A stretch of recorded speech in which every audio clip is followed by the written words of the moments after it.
بهترین سالن چې دی هغه سرکه ده او سرکه چې دغه ډېر برکتمنه ده. د چا په کور کې سرکه یې د علیحده برکت دی. یو ورځ پیغمبر علیه السلام مبارک خپل کور ته راغلی. پوښتنه یې وکړله ول څه سالن مالن شته، څه خوراک شته، څه شی شته؟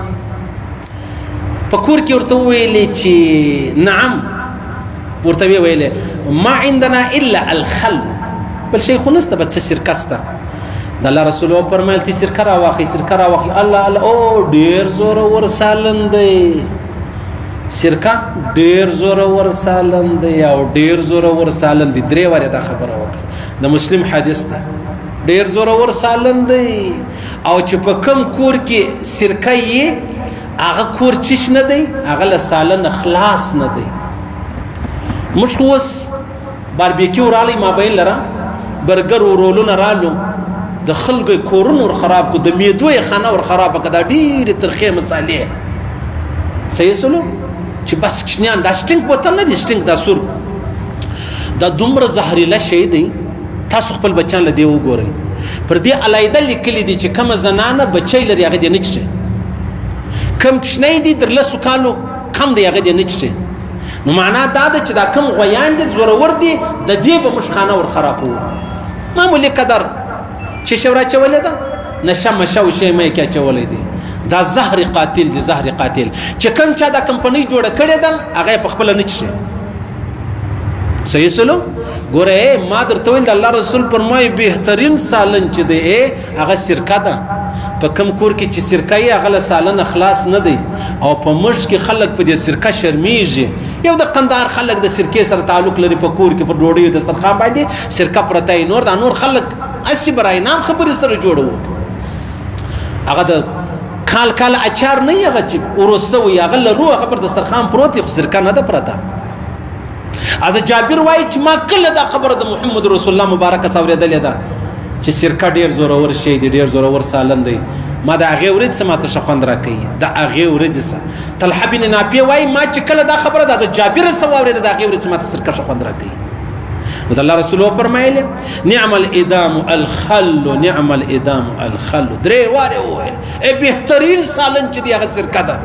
او سرکه چې دغه ډېر برکتمنه ده. د چا په کور کې سرکه یې د علیحده برکت دی. جناب نبی کریم صلی الله علیه وسلم د ټولو جنتو سردار ولو.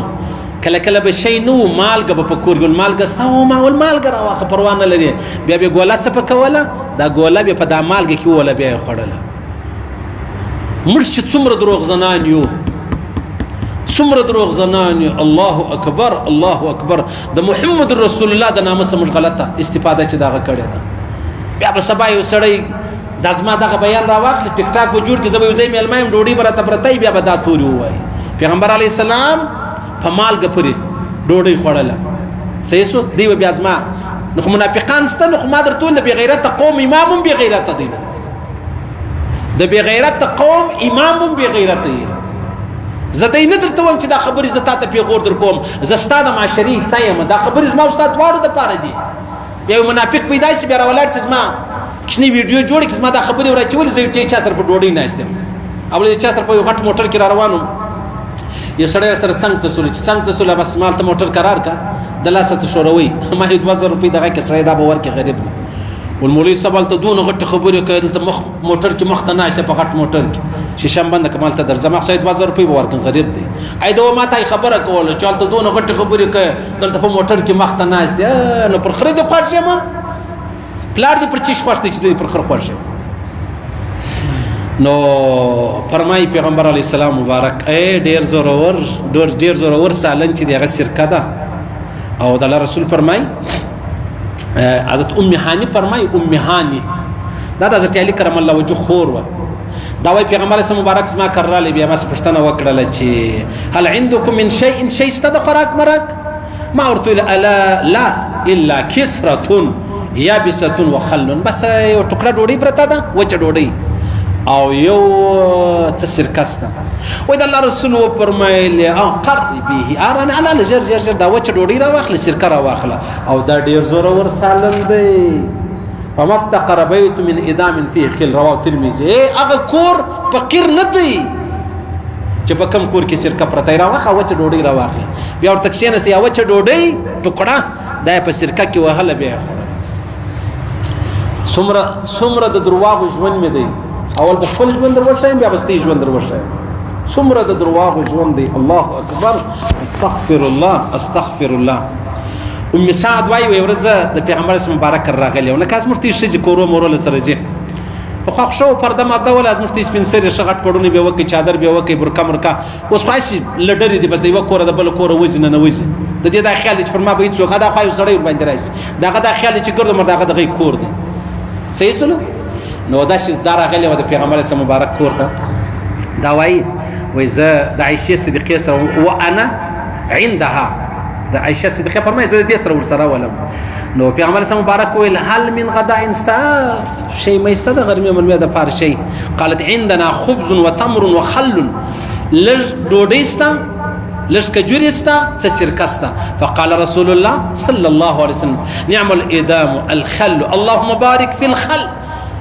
ډیر زبردست سالن چې دی هغه سرکه ده او یا الله په سرکه کې برکت واچوه یا الله په سرکه کې برکت واچوه والله چې دا خبرې درته کوم عزیزانو زه به هم زه درواغ درته وایم زه به هم زه د ګر جهان منافقت مې دا خپل زړه ته لوي چې خپله منافق یې خبرې د چا کوې ژوند دې د چا دی صحیح سو نو د الله رسول وفرمایل اللهم بارک فی الخل یا الله په سرکه کې برکت واچه فانه کان ادام الانبیاء قبل دا زما مخکې چې کوم انبیا تیر سوي د هغو کره به هم سرکه ډېره وله هغو هم سرکه استعمالوله هغو هم سرکه چې دغه خوړله ولم یقفر بیت فیه خل الله رسول فرمایي د ابن ماجه حدیث دی وایي په کم کور کې چې سرکه پرته یې هغه فقیر نه دی هغه غریب نه دی هغه مسکین نه دی سبحان الله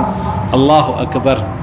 خبر خو سر خلاص او خالص د برکت لپاره کور ته راوړي د برکت لپاره خالص د برکت او بیا د شرکت را واخله د قندار خلک کله کله چې موږ مېلمانه یو پر دا صلات باندې سرکه چولې قسم ده کې خوند ختم کړي څونه خوندور جوړېدلې بیا خو زموږ دی په کورو کې د شي یو شوروا ایستای سپیره شوروا ته په هسپتال کې د زړه مریض نه دی هر ورځ د دې شوروا په خبرو کې دی وړه ده په مجلسو کې دی وړه ده په غیبتو کې دی وړه ده په منافقت کې دی وړه ده په شیطانت کې دی وړه ده هغه څلرم کور کې ستاده وجه جنگ شو په څلرم کور کې خواشه ونجور په جنگ دی هغه ستاده لاس دی دای ماهر لیکن هلته چې کور ته راشي سپیره ډوډۍ سپیره شوروا درته شي ولې لیو نه یې پاگل یې بیوقوف یې ړندی یې شی نسته خوشه ښایستې غوښه مې دله راوړې دي یا غویی یا پسه یا چرګ لږ شی څه خوند خو په وکړه یا ابا صاحب بې پلاره بلاوي دي باید شی سر نه اخلاص باید بس خالي د پلارو د نیکه ډېر زورور نوم په بدېږي ډېر زورور نوم چې دی هغه به په بد شي مبارک علیه الصلاة والسلام وفرمایلې څه وایي قندار والا مبارک علیه الصلاة والسلام ویلې ول دا زما څه مخکې د انبیاو هم دغه سرکه استعمالوله او بیا ویلې چې په کوم کور کې سرکه یې هغه فقیر نه دی هلته الله فقر نه راولي شی خو هده ستا د خوراک پر موږ یو ځای تللي وو نو هلته بیا دغه تریشر لګیا و غنم منو هغه غنم چې دی هغه دغه کېدل دره مرم شروع نو هغه اوربشي چې دی هغه دغه تریشر ته لګیا و هغه سموي اوربشي چې دی هغه کولې بیا ما دا اوربشي راپورته کې ما ملګرو ته ویل مال پیغمبر علیه السلام مبارک نو دغه اوربشي دی دا به لږ خچه په ډبره میده کړلې بس بیا به پوکړلې ګرځ غبار به جوړاړو بیا به کپکړه بیا به وپسې وچړلې بیا به الحمدلله الحمدلله اوربشي به میده کې غنم نه دی غنم حضرت عیسی علیه السلام فرمایي د غنم ډوډۍ مخوري حساب یې ډېر ګران دی حساب یې ډېر ګران دی د عیسی علیه السلام پر خبرو موږ له خندا راځي العیاذ بالله د عیسی علیه السلام مبارک پر خبرو موږ له خندا راځي العیاذ بالله